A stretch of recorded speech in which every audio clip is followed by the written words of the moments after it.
everyone, Urmila here. Today I'm going to show you how to make a simple chocolate ganache. Chocolate ganache is a good topping for cakes and for your desserts as well. So what we need today is 300 ml of thickened cream and 600 grams of dark chocolate melts. Make sure that you get the chocolate melts and not the chocolate chips because they don't melt the same way. Also, for the ratio that we're using is 1 to 2. So this only applies for the dark chocolate version. If you're going to use milk chocolate or white chocolate, you need to have a different ratio of the cream to the chocolate. So because it's quite cold here at the moment in Perth, I'm going to put my dark chocolate in the microwave for 30 seconds just to warm it up a little bit and so that it'll melt a bit easier when we've put the cream on top.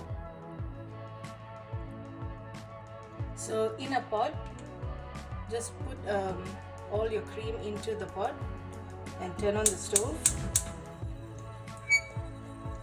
and let that heat and come to the boiling point.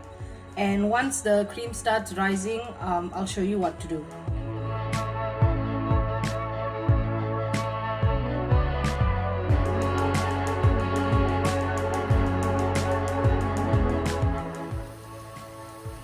So when the cream starts rising like this, turn off the stove and pour it on top of your chocolate.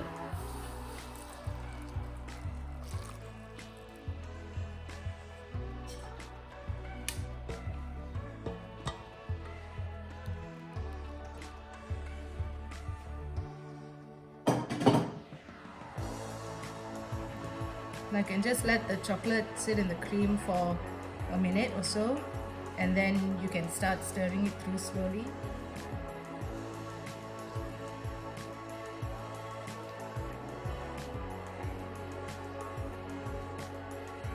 So all you need to do is just stir it gently and let the cream combine with the chocolate.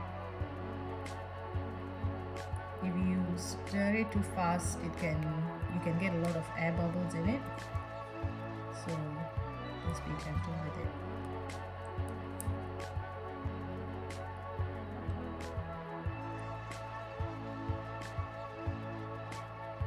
And usually for chocolate, when you're working with chocolate, it's always good to use a glass bowl and a spatula like this, or a wooden one rather than a metal bowl or a metal spatula, just because the chocolate tends to get colder with the metal, so it's harder to work with.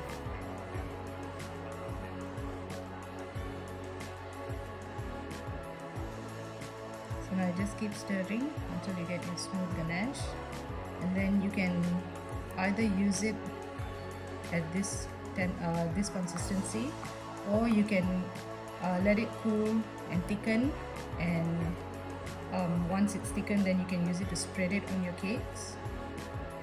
Or you can also, if you have too much and you don't know what to do with it, you can just keep it in the fridge in an airtight container and take it out and remelt it in the microwave and use it again for when you need it next. Hope you enjoyed this video. Happy cooking!